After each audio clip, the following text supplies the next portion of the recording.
कराची में रेंजर्स ने शाह लतीफ टाउन से फितनाल खारिज का अहम मतलूब दहशतगर्द गिरफ्तार किया। गिरफ्तार दहशतगर्द जावेद स्वात का रिहायशी है। दहशतगर्द 2007 के दौरान फितनाल खारिज के फजलुल्लाह ग्रुप में शामिल हुआ। दहशतगर्द साथियों के हमरा मुतादिद दहशतगर्दाना कार्रवाइयों में मुलव्विस था। बाअस्र शख्सियात की जायदादों पर कब्जा करने और लूट मार जैसी कार्रवाइयों में मुलव्विस था।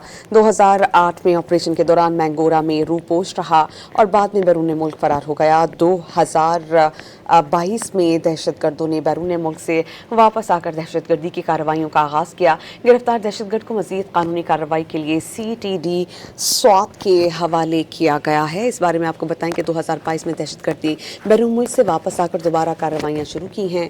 गिरफ्तार दहशतगर्द मज़ीद कानूनी कार्रवाई के लिए CTD स्वात के हवाले किया गया है और रेंजर्स ने शाह लतीफ टाउन में एक्शन किया और फितनाल खारिज का मुबैना दहशतगर्द गिरफ्तार कर लिया। गिरफ्तार दहशतगर्द जावेद स्वात का रिहायशी है।